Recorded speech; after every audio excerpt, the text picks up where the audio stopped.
La bovine extraterrestre, nous voilà dans le monde de la science-fiction, où Alpha a dévoré mon équipage et m'a traîné jusqu'à son repère. Laissez un commentaire ci-dessous en nous disant où vous êtes dans le monde en ce moment. Si vous avez aimé l'histoire, abonnez-vous. Alors que les rayons du soleil perçaient à travers les nuages, Archie ajustait le col de son uniforme noir, ses ornements dorés reflétant la lumière pâle. Il avança en passant devant les Inans tremblants, qui n'avaient pas leur place ici, et dans l'air froid de la montagne. Quand ses supérieurs avaient besoin de quelqu'un pour négocier des droits miniers avec une meute de femmes bêtes matriarcales hostiles, ils envoyaient le gars avec la plus grande gueule et le dossier le plus propre. Malgré l'inconfort, il refusait de le montrer à son équipage ou aux femmes bêtes attendant de l'autre côté de l'affleurement rocheux. Ses bottes crissaient sur le gravier couvert de givre. Archie King, capitaine de la diligence, n'avait jamais perdu un marché ou un combat, du moins pas encore. Les femmes bêtes se tenaient comme des statues, leur fourrure dorée tachée de cendres, de sang et de vieilles cicatrices. Ils étaient 12, le plus grand d'entre eux le dépassant d'une tête. Ils étaient à peine vêtus de peau et d'os, mais l'un d'eux se tenait grand et fier, les bras croisés sur sa large poitrine. Son pelage était plus sombre, comme du laiton poli, et elle portait un collier fait d'une seule dent humaine. Archie esquissa un sourire en disant « Tu dois être l'alpha ». Il s'arrêta à quelques pas d'elle, puis continua, « Capitaine Archibald, roi du consortium terrien, je viens en paix, bien que j'ai entendu dire que votre peuple a une étrange façon de définir cela. » Les yeux ambrés de la femme bête se plissent. Les yeux ambrés de la femme bête se plissent. Les muscles ont été instruits. Le muscle était instruit, ses griffes s'agitant nerveusement à ses côtés. Archie, habitué à commander des salles avec esprit et une touche de sarcasme, est ici pour négocier les droits d'extraction. Vos montagnes sont un trésor de tritium cristallisé, mais vous ne l'utilisez pas comme nous. Je suis autorisé à fournir des fournitures, des médicaments, des filtres à eau, et peut-être même des compagnons masculins. Les mouvements d'Orleia étaient incroyablement rapides. En un instant, elle s'est figée, et dans le suivant, elle frappait son poing contre sa poitrine, le faisant tomber au sol. Le son de ses os qui s'entrechoquaient dans le vent fit tourner le monde sur le côté, et les cris de l'équipage furent étouffés par un rugissement encore plus fort. Alors qu'il se retournait sur le côté, crachant du sang, Archie leva les yeux pour voir l'alpha se tenir là avec ses griffes mouillées. 2 membres de son équipe de sécurité avaient été déchiquetés, et un autre avait crié avant d'être réduit au silence par un bruit mouillé. Ces femmes bêtes ne négociaient pas, elles chassaient. Archie tendit la main vers son arme de poing, mais les griffes de l'alpha saisirent son poignet et le tirèrent vers le haut. « Tu es fou, » murmura Archie, c'était censé être de la diplomatie. Le visage d'Auralia était à quelques centimètres du sien, enflammé et sentant le sang. Elle ne parlait pas le standard, et son rictus en disait long. « Tes mots sont des ordures. Votre offre est de la saleté. Tu m'insultes. Tu traites mon peuple de mendiant. Je ne savais pas. Vous nous avez offert des mâles comme de la monnaie. Vous ne savez rien de ce dans quoi vous vous engagez. C'est notre montagne. Tu chasses. Elle cracha ces mots dans un standard accentué rude. En reprenant connaissance, il fut frappé par des vagues de douleur qui pulsaient à travers ses côtes et avaient un goût de cuivre. Le plafond au-dessus de lui était en pierre, illuminé par une lumière chaude de champignons, et l'air était épais de chaleur musquée. Et elle pouvait à peine distinguer le son de quelque chose qui grondait au loin. Alors qu'il tentait de se redresser, il découvrit que ses bras étaient liés non pas par des cordes mais par de longues cordes tressées attachées à une colonne de pierre. Ses jambes étaient libres, mais faibles, et son armure et sa veste avaient disparu. Pas Auralia, mais une autre femme bête, plus jeune, plus petite et moins marquée, s'avança dans la lumière. Contexte, pas Auralia, mais une autre femme bête, plus jeune, plus petite et moins marquée, avança dans la lumière. « Tu vis, » continua-t-elle d'une voix douce mais peu aimable, « tu ne devrais pas, mais l'alpha a dit que tu avais un esprit rare. »« Tu vis, » continua-t-elle d'une voix douce mais peu aimable, « tu ne devrais pas, mais l'alpha a dit que tu avais un esprit rare. »« Je me fiche de ce que pense ton alpha, » dit-il en désignant son cou sec, « où est mon équipage ?» Elle baissa la tête de honte en dévorant l'homme fort et à lunettes. Le cœur d'Archie s'emballa, mais pas à cause de l'horreur, il était préparé au sang et au bruit. Ce qui l'a choqué, c'était l'attitude désinvolte de la jeune femme face à la situation. Elle a même ri quand il a demandé si elle allait le dévorer. Avant qu'il ne puisse répondre, la femme bête se tourna et partit, le laissant dans le silence, avec l'implication de ses actions résonnant dans ses oreilles comme un tambour. Les heures qui suivirent furent un tourbillon de tentatives d'évasion ratées, alors qu'il observait les mâles autour de lui, principalement minces et gracieux, passer. Certains lui apportaient de la nourriture, tandis que d'autres changeaient ses bandages. Les chevaux restèrent silencieux longtemps, et il pouvait voir que certains d'entre eux portaient des marques sur le cou, peut-être des symboles de propriété. Et la réalisation le frappa comme une gifle au visage. Il n'était pas dans une prison, mais plutôt dans une aile masculine à Rome. Auria ne l'avait pas épargné parce qu'il était précieux, elle l'avait sauvé parce qu'il était inhabituel. Un gars dans le bastion de la femme bête, quelque chose de nouveau et intrigant, peut-être une récompense. Accent grave son retour. La pièce tomba dans un silence respectueux. Elle émergea de l'arcade de pierre, vêtue d'une simple ceinture en cuir et brandissant une lame. Son pelage, qui restait emmêlé à cause du sang séché, croisa son regard. Tu as résisté, tu as saigné, dit-elle en s'approchant, mais tu respires encore bien. Elle a remarqué, tu es à moi maintenant, d'un ton sévère après qu'il ait dit, laisse-moi partir. Tu crois que je vais juste me laisser faire dans une baie? Elle s'approcha de lui, son menton sur son cou. Non, je veux que tu te battes pour que je puisse te briser moi-même morceau par morceau. Il lâcha un grand éclat de rire en souhaitant bonne chance à Auralia pour cela. Son sourire était large et orné de dents acérées. Avec un regard prédateur, elle tendit la main et caressa sa mâchoire, comme pour le prendre sur le fait. Elle se leva alors et s'éloigna d'un pas décidé, criant quelque chose au garde dans sa langue natale alors qu'il le libérait et l'emmenait plus loin dans la montagne. Archie savait une chose avec certitude, la survie ne viendrait pas de la soumission, mais de l'apprentissage du fonctionnement de ce monde et de la transformation des règles contre UX. Ioria pensait qu'elle venait de se trouver un animal de compagnie docile, elle n'avait aucune idée du genre d'homme qu'elle avait traîné dans son repère. Il traînait Archie à travers des couloirs sinueux en pierre, l'air épais de fumée et de chaleur. L'architecture était crude mais intentionnelle, des tunnels taillés avec force et détermination, éclairés par des torchées vacillantes qui crachaient une fumée noire huileuse. Tout était rempli de sueur, de fourrure et de sang. Il gardait son équilibre malgré la douleur dans ses côtes, refusant de donner à ses créatures la satisfaction de le voir trébucher. Ses gardes, deux femmes bêtes à l'épaule large, toutes deux armées et silencieuses, lui saisirent les bras fermement mais ne parlèrent pas. Il n'y avait pas besoin. Et elle était un captif mais aussi quelque chose de plus, bien qu'il ne sache pas encore quoi. Pas un prisonnier, pas un invité, quelque chose. Entre les deux, une curiosité, une menace, un potentiel animal de compagnie. Peut-être la pensée tournait dans son ventre comme de l'acide. Ils l'ont amenée dans une chambre différente des autres, plus chaude, remplie de coussins, de bassins d'eau et de fourrure. Elle avait presque un air cérémoniel. Des voix douces résonnaient à travers le plafond, tandis que plusieurs autres mâles, bêtes et autres espèces humanoïdes, étaient assis en demi-cercle. Tous levèrent les yeux à son entrée. Leurs expressions variaient. Terreur, intérêt, pitié. Tu es le nouveau, murmura l'homme, ses yeux parcourant le corps d'Archie de haut en bas, le humain choisi par l'alpha. Il portait des vêtements en soie ample et se leva pour le rencontrer. L'un des hommes. L'homme avait la peau pâle et une fine cicatrice sur la joue. Archie se tenait ferme et déclara, je n'ai rien choisi du tout. Non, tu ne l'aurais pas fait, mais elle l'a fait. Léo, qui était ici depuis plus longtemps qu'il ne l'aurait souhaité, s'approcha d'Archie et s'assit sur une plateforme en pierre recouverte de peaux d'animaux. Je t'ai vu entrer, cracha Archie, la voix basse. Maintenant, peu de gens sont pris vivants en fait, encore moins survivent à la première nuit où tu as des dents. C'est pourquoi elle te garde ici. Pourquoi? Pour se reproduire.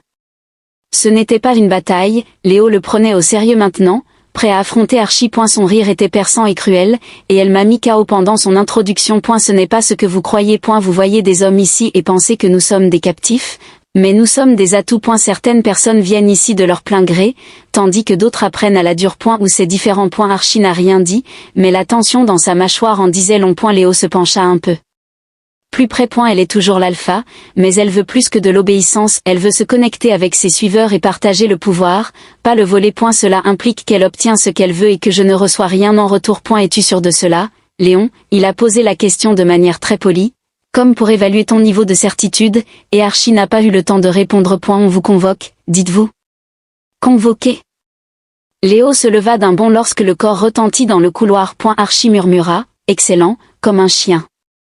Il entendit Léo dire, mieux que d'être jeté comme un cadavre, alors que les gardes escortaient Archie de nouveau dans le sanctuaire intérieur de la forteresse, où il pouvait voir le plafond au point ancien et vaste, avec des fresques sculptées décorant les murs. Ils arrivèrent devant une paire d'énormes portes en pierre gravées du symbole Klawark, qu'il connaissait maintenant sous le nom d'Oral, et assistèrent à des femmes bêtes géantes combattant des humains armurés, chassant des animaux gigantesques et donnant naissance à des petits sous des lunes rouges. C'était une terre de culture, non de sauvagerie, mais elle portait la brutalité comme une couronne. À l'intérieur, les portes s'ouvrirent dans un grincement alors qu'un des gardes frappait la pierre avec un bâton en métal. Orleia se tenait là, Son ombre projetée sur sa large poitrine, ses blessures encore vives et non lavées, le sang séché collant à la fourrure dorée de ses avant-bras. Derrière elle, un foyer projetait de longues ombres contre le mur, et des os pendaient du plafond en guirlandes ornementales, probablement comme des trophées. Alors qu'il entrait, elle fixa son regard intense sur lui. « Tu es venu, murmura-t-elle. Avais-tu le choix ? Il y a toujours un choix. Tu aurais pu essayer de t'échapper, mourir, ou accepter ta place. Je n'ai pas de place ici. » Elle se déplaçait lentement autour de lui, comme un lion décidant comment dévorer au mieux sa proie. Tu parles avec du feu, ce qui est rare. La plupart des mâles mendient. Tu ne l'as pas fait. Je ne suis pas comme les autres. Avec cela, elle a accepté, et maintenant elle voulait t'entraîner pour que tu sois assez fort pour marcher à ses côtés. Et elle se tourna vers elle avec intensité, et elle s'approcha si près qu'il pouvait sentir le sang dans son pelage. Si je ne veux pas, je te ferai vouloir. Sinon, je prendrai plaisir à te voir essayer de m'arrêter. Sous l'agressivité, la tension entre eux crépitait comme une décharge électrique. Orleia se dirigea vers un support d'armes le long du mur opposé et lança à Archie une lame d'entraînement en grossière, lourde, et équilibrée pour la force plutôt que la vitesse, qui l'attrapa avec un grognement. Maintenant, elle a dit, « Montre-moi que tu vaux la peine d'être gardé. » Archie sentit autre chose, de la curiosité, un défi, pas de la cruauté, dans ses yeux, et il était confus et irrité par le fait qu'elle et lui n'étaient pas habitués à la résistance. Contexte, Archie sentit autre chose, la curiosité, le défi, pas la cruauté, dans ses yeux, et il était confus et irrité par le fait qu'elle et lui n'étaient pas habitués à la résistance. Malgré ses cris, Archie avança, sa prise ferme et son regard fixé sur elle. Texte à traduire, malgré ses cris, Archie s'avança, sa prise ferme et son regard fixé sur elle. Ne me ménage pas, ordonna je suis totalement contre ça. Le premier choc fut brutal, elle frappa avec une force sauvage et il bloqua avec les deux bras, à peine empêchant la lame de lui briser le poignet. Il contre-attaqua en visant bas, mais elle esquiva et lui enfonça son coude dans les côtes. Elle halta, tituba et frappa à l'aveugle, elle attrapa son bras, le fit tourner et le plaqua à nouveau au sol, elle grogna, il se redressa, du sang dans la bouche, un sourire sur le visage, c'est tout ce que tu as. Pendant l'heure suivante, ils se battirent, s'entraînèrent, saignèrent en chaque coup était une conversation, chaque esquive un défi. Elle ne cherchait pas à le dominer, elle le testait en faisant ressortir la bête en lui et lui, à son tour, la poussait plus loin que les autres mâles n'auraient jamais osé. Ni l'un ni l'autre ne gagnait du terrain, ni ne voulait céder. Quand c'était fini, il se tenait pantelant, se scrutant à travers la sueur et le sang, ses griffes scintillantes. Elle s'approcha avec des pas mesurés, disant, « Alors voyons jusqu'où tu vas avant de craquer ou de t'attacher. » Le matin suivant, il n'y avait pas de lumière du soleil, juste le son de grondements profonds et résonnants provenant de chambres lointaines et le goutte-à-goutte constant de condensation le long des murs de pierre. Archie se tenait seul à la lumière du feu, sa respiration régulière malgré la douleur. Et elle comprenait que ce n'était pas une question de propriété, mais plutôt un jeu de domination, de respect, de survie, et peut-être quelque chose de complètement différent. Et elle était déterminée à gagner. Une étrange clarté envahit Archie alors qu'il se levait et s'étirait. Il sentit des vêtements frais pliés à la base de la pierre, ce qui lui donna un appui en se levant et en s'étirant. Des ecchymoses fleurissaient sur son dos et ses côtes, et une douleur sourde pulsait dans son bras droit, là où Aurélie avait fait tomber son épée et l'avait envoyé s'écraser contre un pilier. Malgré la douleur, il ne s'était pas senti comme une proie depuis son réveil dans cette forteresse sauvage. Fusion galactique. Qu'a pu déchiffrer l'arôme produit par la forme tourbillonnante, vaguement humanoïde, qui se matérialisait devant eux comme le brouillard épais de Corinthe, qu'il interprétait comme « Nous sommes ravis par votre symétrie, chers invités. » Dois-je incliner la tête ou secouer sa brume, qu'a suggéré, complimente sa densité, tandis que Jason murmura « Tu es vraiment dans ce point. » Ferme mais souple, remarqua Jason, comme un oreiller vraiment fiable. Le rituel commença alors qu'une ondulation bleue scintillante traversait le brouillard, semblant représenter une approbation profonde. Un nuage nommé Jitrom a embrassé Jason après 3 heures de rite de vapeur parfumée, et il a reçu un fruit flottant en forme de tétraèdre qui a demandé gentiment s'il pouvait rester non pelé. Jason, visiblement épuisé après la cérémonie, dit « Est-ce que toutes vos visites impliquent des phénomènes météorologiques câlins ?» en s'effondrant sur un canapé. Flottant dans leur logement diplomatique au-dessus d'un puits de gravité. Alors, il réussit à esquisser un rare sourire en se tenant près de la fenêtre et en disant « Certaines impliquent de la poésie carnivore. » Burke. Jason gémit dans son oreiller. Bien sûr qu'ils le font. Se rendre à Valtin Prime, l'endroit où le bruit pouvait tout acheter et le rire pouvait vous offrir une immense richesse, était la prochaine étape. En utilisant ce que Jason ne pouvait appeler que de l'origami musical, Talu construisit une succession de tons harmoniques en vibrant sa gorge, qu'elle utilisa pour prononcer un discours précis et respectueux dans le dialecte local. Après cela, Jason était censé faire ses propres commentaires. Dans ce qu'il croyait être un classique intemporel, il se leva, se racla la gorge et commença. Entrant dans un bar diplomatique, un zélari, un champignon parlant et un humain au bord de contexte, sur le point de texte à traduire. À la fin de la blague, lorsque toute la foule a commencé à scintiller d'une résonance joyeuse et dorée. À la fin de la blague, lorsque toute la foule commença à scintiller d'une résonance joyeuse et dorée alors que sa conférence touchait à sa fin, le public le couvrit de monnaies des tons cristallins, qui s'accrochèrent à ses vêtements comme des barnacles heureux. Puis Talu s'approcha de lui, lui offrant une expression qu'il ne comprenait pas. Tu ne cesses jamais d'étonner les gens. C'était une agréable surprise pour moi. En réponse, Jason pour la plupart, je n'ai pas encore éclaté en larmes de honte. Elle lui a accordé une sérieuse réflexion pendant un moment. Même sans formalité, ta présence est indéniable. Un clin d'œil de Jason. Tu viens de dire quelque chose de gentil à mon sujet. Mais je vais le prendre quand même, dit-il avec un sourire. L'éclairage de la suite royale a été modifié cette nuit-là pour imiter un doux coucher de soleil martien. Une vue de la ligne d'horizon de Valtun se présenta à Jason. Des flèches de cristal qui sont vivantes et chantent.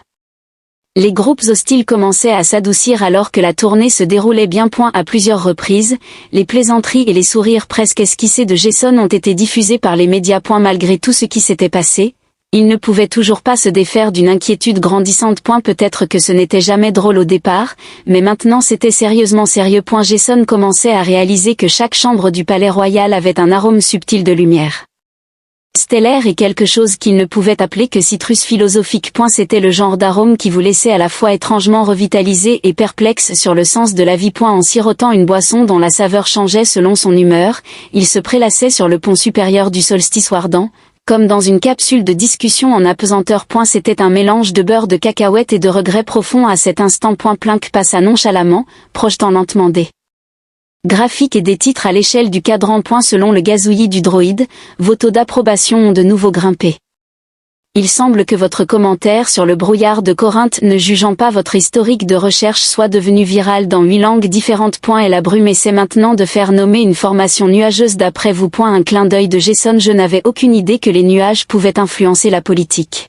Selon Plink, sur Corinthe, même diverses espèces de mousses biaisées éthiquement ont un pouvoir de lobbying. Jason glissa sur le côté, s'écrasant contre le bord de la capsule. Cela devient ridicule. Je ne suis plus un diplomate, je suis juste un mème avec une dague cérémonielle. Selon les chiffres, vous êtes à la fois Plink et incroyablement efficace. Talu entra dans la capsule tandis que Jason continuait à grogner, ses longues oreilles captant la lumière changeante comme si elles étaient accordées à une fréquence cosmique. Et la porte s'ouvrit avec un léger sifflement. Comme toujours, son visage était inintelligible, et ses vêtements étaient d'un violet sombre, avec des reflets argentés. Avec un léger bourdonnement, la gravité commença son mouvement lorsqu'elle pointa. Jason glissa maladroitement sur le sol moelleux. La gravité, murmura-t-il plus doucement. Mon rival le plus redoutable. Cela nous a été transmis. Ignorant sa chute maladroite, Talu dit que Jason, qui était sur terre, redressa son dos. Que veulent-ils de moi cette fois-ci? Un récapitulatif de tous mes repas du matin préférés, encore une autre interview avec mes chaussettes avec le Conseil Galactique de l'Amour, une émission de télé-réalité. Terra lui a donné une tablette de données et lui a dit qu'il le voulait de retour. Jason se tenait immobile, ses doigts rivés à l'écran. La direction de la Terre Unie avait envoyé un long message formel chargé de jargon juridique. Cependant, il était évident que l'élite politique de la Terre s'inquiétait de la perception publique du mariage et de l'autonomie croissante de Jason dans la représentation des intérêts de la Terre. Ils espéraient qu'il reviendrait secrètement et silencieusement tout de suite. Jason, de tous les gens, murmura en faisant défiler une chaîne de commandements appropriée est essentielle pour le déclenchement de la paix. Il s'inquiète de ne pas pouvoir diriger l'intrigue. Tilly a souligné, vous avez déplacé l'équilibre de la perception, la Terre semble maintenant moins vulnérable, plus audacieuse et imprévisible.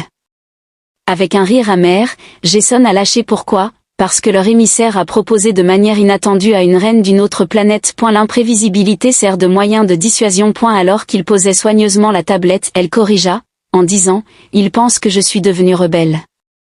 Tu es devenue influente, une occurrence courante. Avec une main passant dans ses cheveux, Jason se leva et fit les 100 pas dans la pièce. Et maintenant, quoi, retourne à la réalité, mais un visage heureux pour les caméras. Démissionnez discrètement et commencez à instruire les cadets en diplomatie xénologique. Avec un léger mouvement de la tête, Talus l'observa. Il y a d'autres chemins en dehors de celui-là. Comme elle ne répondit pas immédiatement, Jason attendit. À eu contraire, elle s'approcha lentement jusqu'à ce qu'il puisse distinguer la lueur subtile de la bioluminescence de ses oreilles. Des pulsations émotionnelles ou contemplatives d'un genre plus doux. Ses yeux n'étaient pas glacials, ils n'étaient même pas impénétrables. C'était contemplatif, mais maintenant ce n'est plus le cas. Tu n'as pas été choisi, murmura-t-elle. Mais tu deviens néanmoins quelque chose de choisi. Un clignement de yeux de Jason était cryptique ou profond, selon votre perspective. Elle parla avec une légère courbure momentanée de la bouche en disant, les deux. Plink, qui avait feint courtoisement de ne pas s'intéresser, interrompit au moment le plus inopportun. Puis-je vous rappeler que la délégation d'Hélios arrive dans l'heure ? Ils souhaitent discuter des droits de colonisation conjointe sur la faille Céruan. Aussi, l'un d'eux pourrait essayer de manger vos bottes cérémonielles. Veuillez vous abstenir de les offrir comme en cas. Après la crise existentielle politique, Jason gémit et resta sur Finn Boots. Jason se sentit tiraillé dans deux directions différentes alors qu'il suivait Talus hors de la chambre et vers une autre réunion diplomatique. L'un vers la Terre, le lieu de sa naissance, et l'autre vers une chose infinie, mystérieuse et subtilement magnifique. Comme promis, la délégation d'Hélios était une combinaison inhabituelle de tentacules et de membres ajoutés. Leur champ de résonance télépathique donnait à tout le monde dans la pièce une petite sensation de bonheur, comme s'ils venaient de se souvenir d'une blague brillante de leur enfance. Jason a été rapidement informé des règles de courtoisie des Hélios, et ils ressemblaient à d'énormes concombres de mer translucides. Ne te moque jamais des mollusques et ne fais pas de mouvements brusques. De plus, il ne doit pas imiter leur danse nuptiale, qui ressemble à des mouvements de main de jazz sous l'eau. Au fur et à mesure que la conversation se poursuivait, Jason faisait ce qu'il avait appris à faire à la perfection. Rendre le bizarre familier. Prudemment, il a fait des blagues. Et elle s'est appuyée sur des allusions culturelles. Après qu'un des ambassadeurs d'Hélios ait transmis l'équivalent sentimental d'une berceuse de fils, il hocha tristement la tête. Alors que la réunion touchait à sa fin, la délégation lui présenta un ruban cérémoniel fabriqué à partir d'algues sensibles, qui insista pour orner ses mollets. Une nébuleuse bleue se déployait comme une fleur au ralenti alors que Jason se tenait seul sur la plateforme d'observation. Plus tard dans la nuit. Et la décision qui prenait forme lentement mais sûrement devant lui faisait penser à la terre de Talus. Même si le cosmos riait, il écoutait aussi le gars qui avait commencé son voyage comme une blague. Une suite de réunions à l'abri des médias avec un éclairage à spectre doux et un champ d'amortissement sonore, ainsi qu'un bar à collation rempli de cubes nutritionnels en forme de philosophes renommés, avait été converti depuis la chambre diplomatique sur le pont inférieur du gardien du solstice. Alors que l'écran holographique diplomatique flottait devant lui comme une lune jugeante, Jason se tenait au centre de tout, sa ceinture formelle brillant légèrement au rythme de son cœur. Le Premier ministre de la Terre se tenait devant un groupe de conseillers qui semblaient n'avoir pas bougé d'un pouce depuis 3 jours. Leurs visages oscillaient entre une préoccupation courtoise et une terreur à peine dissimulée, comme s'ils tentaient de montrer une façade courageuse pendant un exercice d'évacuation. Le Premier ministre Jason a loué votre travail exceptionnel, le qualifiant de non conventionnel mais efficace. Même si, nous pensons qu'il est temps pour vous de revenir sur Terre. Tu as dirigé les choses sans assez de supervision. Jason croisa les bras. Tu veux dire, sans laisse, un murmure traversa le côté terrestre de la connexion, et le Premier ministre se pencha légèrement en avant. Vous n'êtes pas un souverain. Bonjour, Jason, vous n'êtes pas un fonctionnaire représentant une nation souveraine, vous êtes plutôt un diplomate qui, en raison d'un malentendu, s'est retrouvé mêlé à une situation qui a dégénéré en drame galactique. Le souffle régulier était celui de Jason. À cause de la foi dans le symbole que ce mariage involontaire a inspiré, le théâtre a réduit la piraterie de 63%, initié des discussions de paix entre de vieux adversaires, et stabilisé 5 zones. Son autorité n'était plus la seule chose qui le maintenait ancré, ils étaient devenus plus que de simples alliés dans ce voyage incroyablement incroyable, et elle avait appris à lui faire confiance. Et elle avait gagné sa confiance. Je ne demande pas de trône. Jason déclara. Je ne demande pas de pouvoir, mais je refuse de retourner à une vie passée derrière un bureau, effacée de l'histoire simplement parce que j'ai fait la paix en étant vêtu comme une blague. En jetant un coup d'œil à Talus, son plus petit hochement de tête transmettait une compréhension silencieuse plus forte que n'importe quel mot prononcé. Ce que je suis, annonça Jason en tournant son regard vers la télévision, c'est le premier beau-frère royal interplanétaire de la Terre. Je ne m'y attendais pas, et je ne prétends pas que c'est normal, mais peut-être que la normalité est surestimée. Un silence prolongé suivi. Le Premier ministre hocha alors lentement et à contre-cœur la tête. Choquant. Jason. J'y vais travailler sur un nouvel accord de statut avec l'envoyé spécial et le liaison indépendant qui fonctionne. Super. Jason sourit. Quel que soit le nom que tu lui donnes, ne me demande pas de remplir des formulaires. J'ai éteint l'écran. Les lumières se sont éteintes. Jason, qui avait respiré lourdement, finit par prendre la parole. Eh bien, dit-il. Ce n'était pas du tout terrifiant, je n'ai transpiré que par la moitié de mes organes internes. Avec un sourcil arqué, t'as lu. Avec un sourcil arqué, t'as lu, tu étais adéquate. Prends garde, dit-il.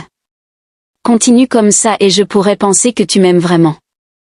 Elle a dit, je te tolère, d'une manière statistiquement improbable. Ils s'arrêtèrent un moment, sentant le doux bourdonnement du vaisseau sous leurs pieds. Les étoiles, visibles à travers la fenêtre, s'étendaient dans toutes les directions, chacune un potentiel, chacune apparemment lointaine mais pourtant à portée de main. Ateteria 9, un poste diplomatique connu pour ses étoiles panoramiques et ses opinions tranchées, a accueilli le mariage officiel, pas celui non intentionnel. Gâteau artificiel. La liste des invités comprenait des représentants de la moitié des systèmes connus, y compris des prêtres amphibies de Corinthe, des chanteurs de cristal de Vune, et un ambassadeur d'Hélios qui a offert à Jason une écharpe en plasma synchronisée tout en étant visiblement excité. Il semble que tant la Terre que les Elari aient adopté la décision de Jason de marcher seul dans l'allée comme un symbole d'indépendance tout en privilégiant l'unité. Talus, posée et belle, ses oreilles brillante d'une douce lumière dorée, attendait à l'hôtel. Les vœux étaient brefs et publics, mais significatifs, et pour une fois, Jason ne se sentait pas comme un imposteur. Et elle avait l'impression d'avoir mérité sa place. J'ai proposé une moquerie. D'une voix calme, Jason a dit de plus, vous m'avez invité à vivre mon avenir. En réponse, sa voix, à la fois douce et puissante, tu étais l'anomalie la plus essentielle de notre univers au moment où tu es arrivé de manière inattendue. Les mains du couple étaient cérémoniellement liées avec des bandes de lumière, un dispositif qui reliait leurs énergies bioluminescentes et synchronisait brièvement leur rythme neurologique, au lieu d'un baiser, pour sceller l'union.